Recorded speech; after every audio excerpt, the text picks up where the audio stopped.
pela fé em Cristo Jesus. O homem não é salvo pelos seus méritos próprios. Antes, o homem, ele é salvo pela graça de Deus. E graça é favor imerecido. Efésios capítulo 2, versículo 8 diz: pela graça sois salvos mediante a fé. Isto não vem de vós, é dom de Deus, não de obras, para que ninguém se glorie. Então, vamos ao nosso texto, meus amados irmãos, Gálatas 3, de 6 a 14. É o caso de Abraão, que creu em Deus e isso lhe foi imputado para a justiça. Sabei, pois, que os da fé é que são filhos de Abraão. Ora, tendo a Escritura previsto que Deus justificaria pela fé os gentios, pré-anunciou o Evangelho a Abraão. Em ti serão abençoados todos os povos, de modo que os da fé são abençoados com o crente Abraão. Todos, quando, pois, são das obras da lei, estão debaixo da maldição, porque está escrito: maldito todo aquele que não permanece em todas as coisas escritas no livro da lei, para praticá-las. E é evidente que, pela lei, ninguém é justificado diante de Deus, porque o justo viverá pela fé. Ora, a lei não procede da fé, mas aquele que observar seus preceitos, por eles viverá. Cristo nos resgatou da maldição da lei, fazendo-se Ele próprio maldição em nosso lugar, porque está escrito: maldito todo aquele que for pendurado em madeiro, para a bênção de Abraão, para que a bênção de Abraão chegasse aos gentios em Jesus Cristo, a fim de que recebêssemos pela fé o Espírito prometido. Meus amados irmãos, nós queremos então, nessa noite, tratarmos basicamente de 5 assuntos, obedecendo a própria estrutura apresentada por Paulo nessa passagem.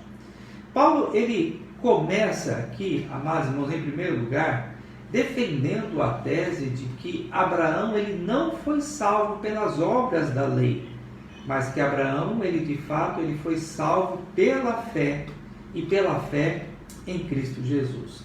A pergunta que nós somos levados a fazer ao texto é a seguinte: por que Paulo usa a experiência de Abraão? Essa é uma pergunta interessante para nós fazermos aqui.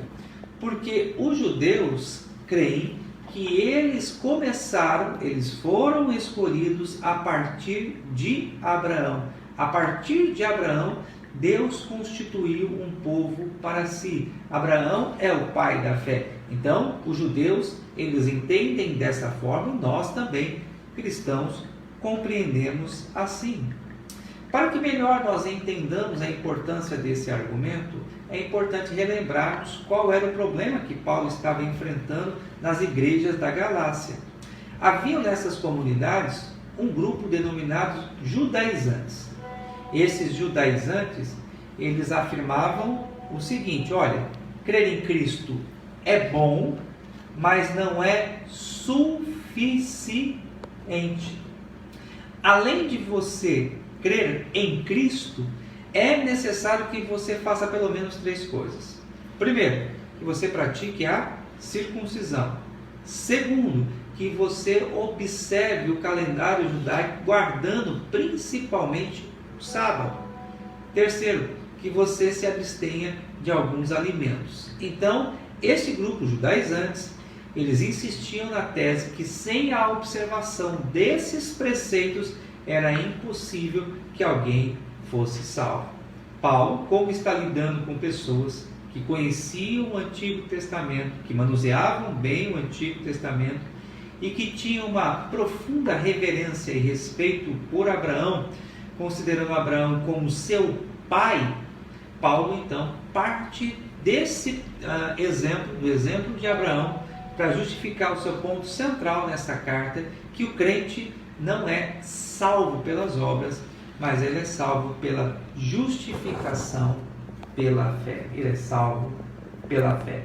Nós podemos aqui, na história de Abraão, pelo menos lembrar-nos de 3 situações em que fica de fato evidente que Abraão ele foi salvo pela fé e não pelas obras. O primeiro exemplo que eu trago à sua memória nessa noite é quando Deus aparece a Abraão e diz: olha, sai da tua terra, sai da tua casa e vai para a terra que te mostrarei. Observem que nessa narrativa que se encontra lá em Gênesis capítulo 12, meus amados irmãos, Abraão creu nas promessas de Deus.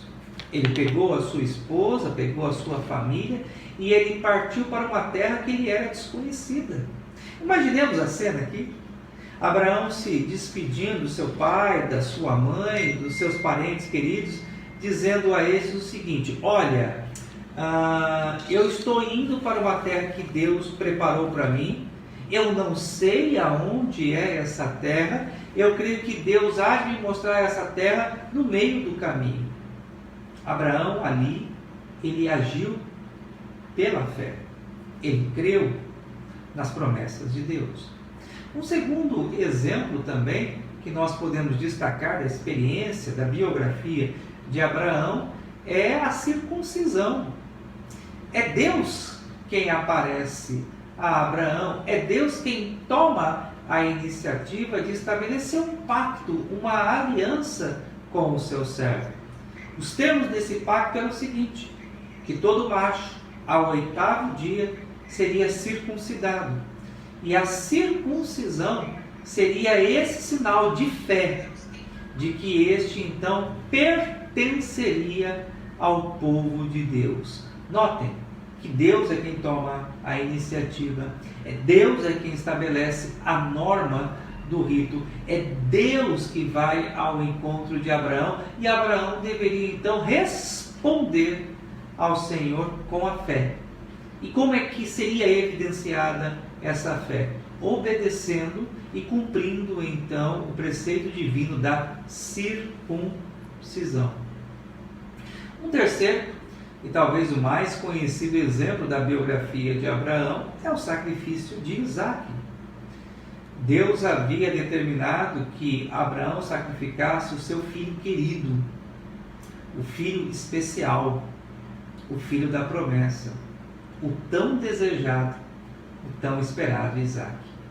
E certo dia, então, Abraão tomou Isaque, levou-o para um lugar em companhia dos seus servos, e no coração de Abraão havia resolvido obedecer ao Senhor e sacrificar o seu próprio filho. Abraão, ele estava disposto realmente a entregar o seu filho ao Senhor.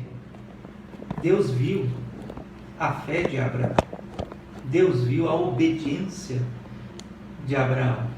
E por causa da sua fé, Deus poupou Isaque da morte, provendo um outro animal para o sacrifício.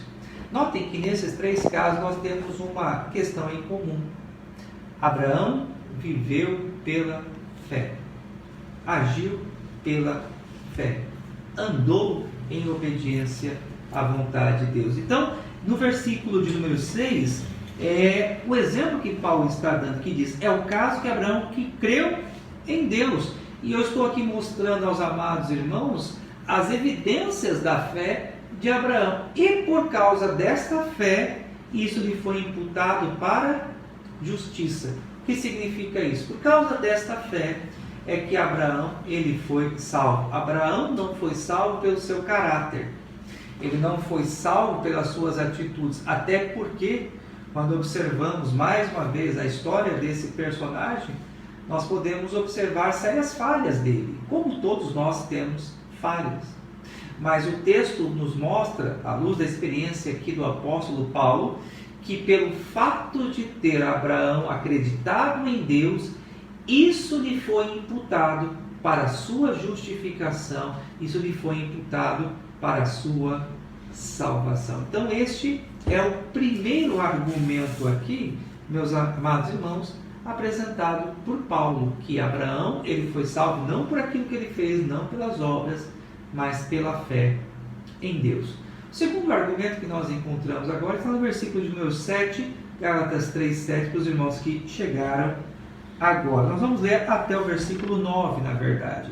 Sabei, pois, que os da fé que são os filhos de Abraão. Ora, tendo a Escritura previsto que Deus justificaria pela fé os gentios, pré-anunciou o Evangelho a Abraão: em ti serão abençoados todos os povos, de modo que os que são abençoados com o crente Abraão.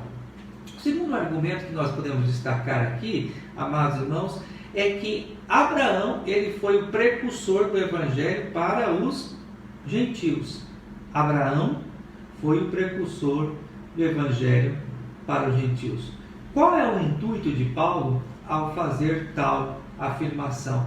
Mostrar justamente a esses judaizantes que o Evangelho não pertencia apenas a eles, que eram judeus naturais, mas que o Evangelho pertencia a todos os povos da terra. O Evangelho deveria ser anunciado e pregado também aos gentios.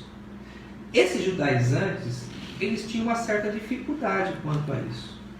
Se porventura um gentil se convertesse, a ideia desses judaizantes era fazer que este gentil vivesse como judeu, porque eles acreditavam que vivendo como judeu, esse gentil então seria salvo. O objetivo de Paulo é destruir esse argumento e mostrar que quando Deus escolhe Abraão, Deus escolheu Abraão para que ele seja uma bênção para todos os povos da terra, não única e exclusivamente para os judeus.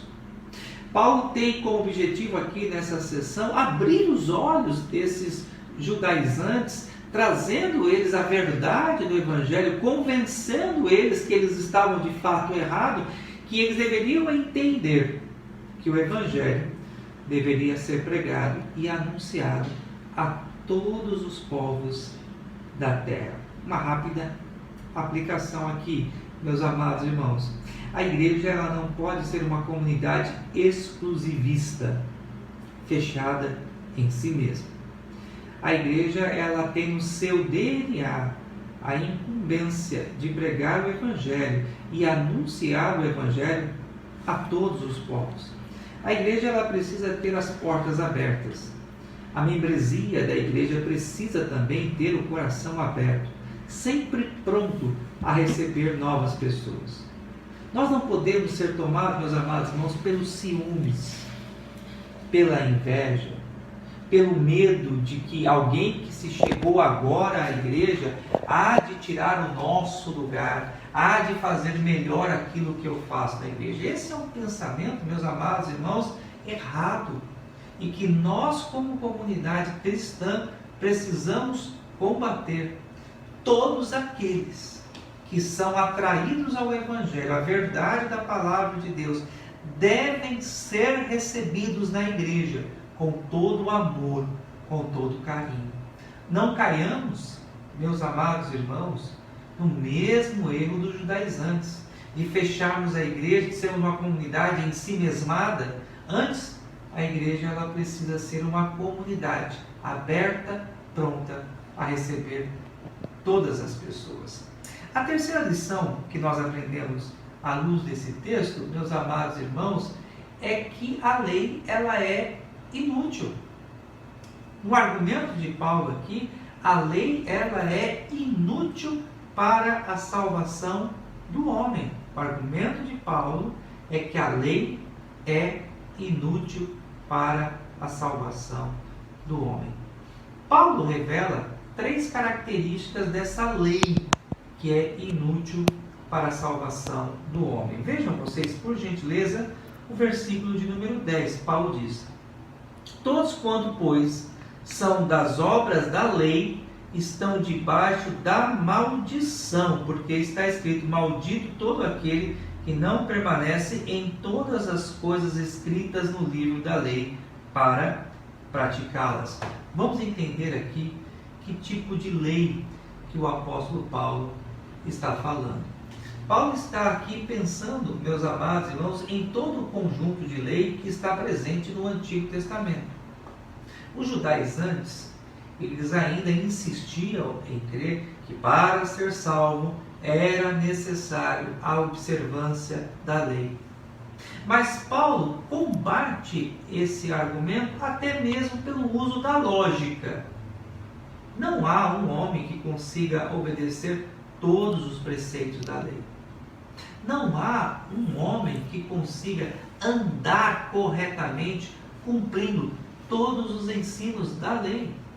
E Paulo diz que pessoas que pensam assim, pessoas que creem dessa forma, são malditos, estão debaixo da maldição. A expressão malditos aqui deve ser compreendida por nós nesse sentido, de estar debaixo da maldição. Que maldição é essa? De não conseguir cumprir com perfeição a lei. Talvez você que me ouve nessa noite anda com o espírito perturbado nesse sentido. Talvez você tenha se esforçado ou ainda está se esforçando no seu entendimento equivocado para alcançar a sua salvação. Me permita compartilhar uma experiência. Eu fui cortar o meu cabelo no sábado passado e em conversa, com o barbeiro, ele estava me dizendo que, como crente, ele tem procurado se esforçar a cada dia para alcançar a sua salvação. Eu falei: filho, preste bem atenção, todo o esforço necessário para a sua salvação já foi feito, não por você, mas por Cristo Jesus, que morreu na cruz.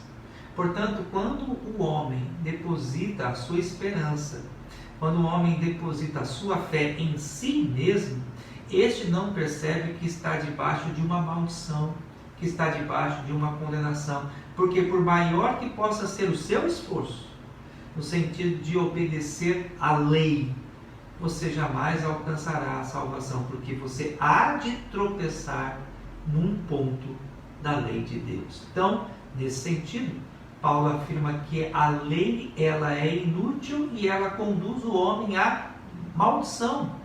O segundo aspecto que Paulo fala também sobre a lei, meus amados irmãos, que ela gera frustração. O versículo 11 é como se fosse uma conclusão de uma parte, quando ele diz o seguinte: e é evidente que pela lei ninguém é justificado diante de Deus, porque o justo viverá pela fé. Paulo ele faz aqui uma citação de Abacuque 2,4, o justo viverá pela fé. Por mais que a pessoa tente se esforçar em obedecer à lei, ela se depara com essa realidade frustrante. Ela tropeça, ela cai e ela falha. Então, diante desse fato aqui, meus amados irmãos, nós podemos chegar à conclusão que a tentativa de se salvar pelo seu próprio esforço, pela sua própria dedicação, pela sua religiosidade, é totalmente inútil, e não só inútil, como ele é decepcionante. Me permita rapidamente compartilhar a experiência tão conhecida do monge augustiniano Martim Lutero. Ainda jovem, esse personagem tão conhecido da história protestante, ele se deparou com essa realidade. Por mais que ele meditasse na palavra de Deus, por mais que ele viesse flagelar o seu próprio corpo, por mais cedo que ele acordasse e pudesse se deter em tantas e tantas atividades espirituais, Martim Lutero sentia ainda dentro de si uma grande frustração e um grande vazio. E essa frustração e esse vazio somente foi retirado do seu peito quando de fato ele conheceu a verdade de que o justo viverá pela fé. Portanto, meus amados irmãos, nós precisamos entender que a lei é totalmente inútil para a salvação do homem. Além da lei ser inútil para a salvação do homem, a lei também produz frustração.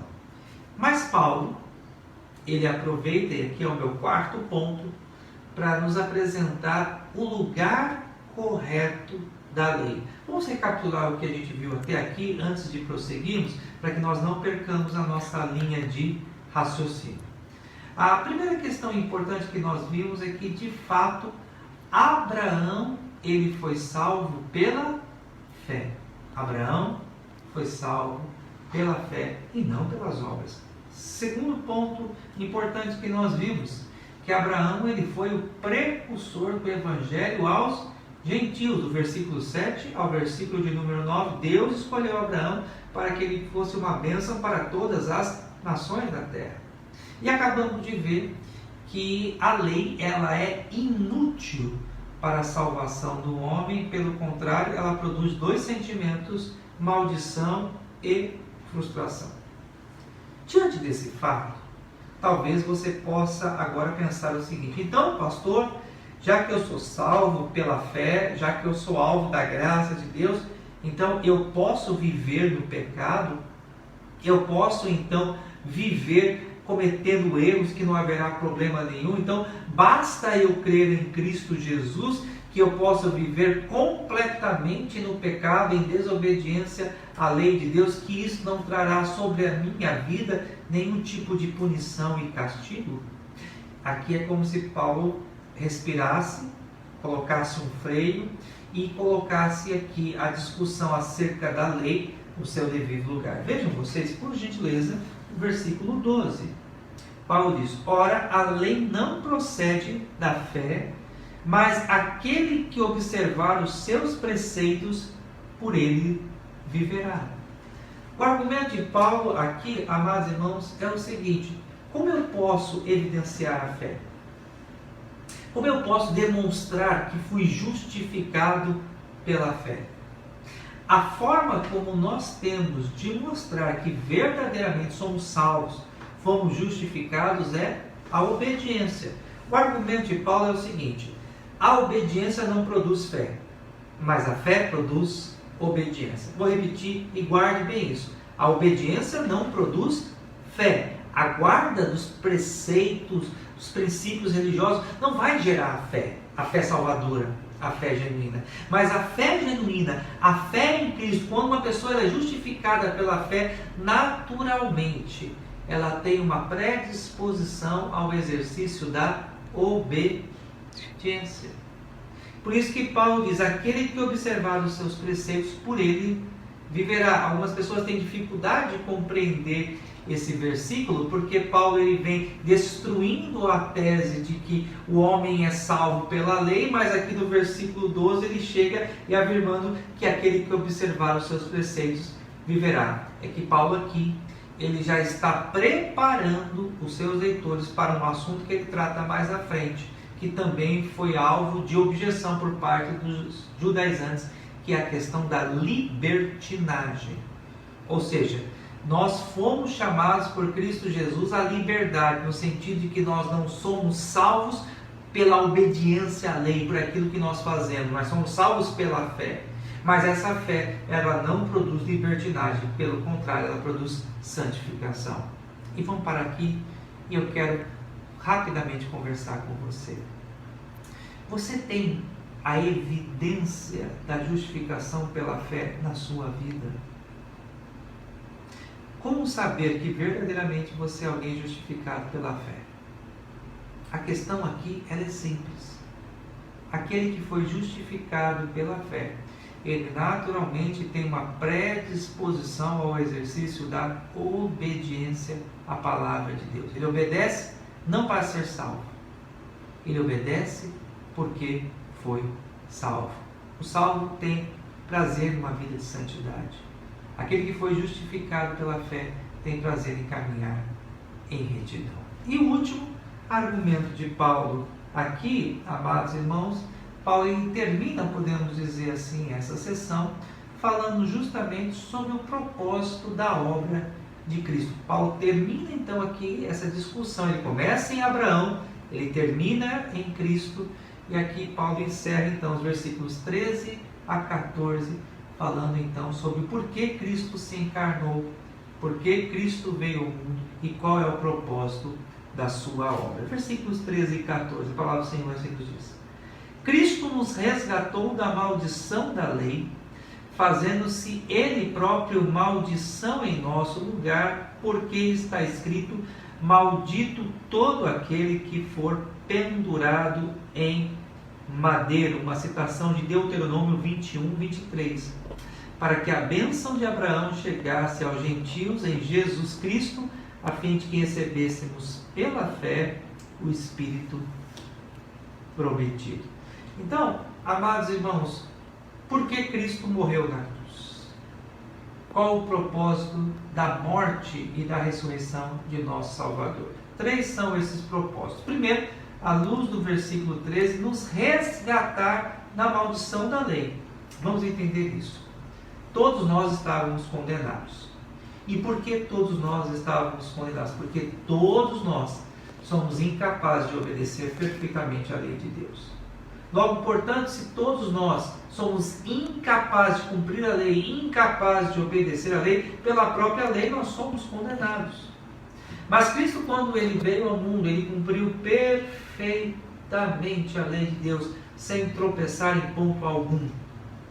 E por causa da sua obediência, Ele se deu por nós, Ele se sacrificou por nós, nos representando na cruz do Calvário. Ele levou sobre si os nossos pecados. Cristo, Ele fez o que eu e você somos incapazes de fazer. Obedeceu perfeitamente a lei de Deus. E por causa da sua obediência, a maldição que estava sobre nós, esta foi retirada.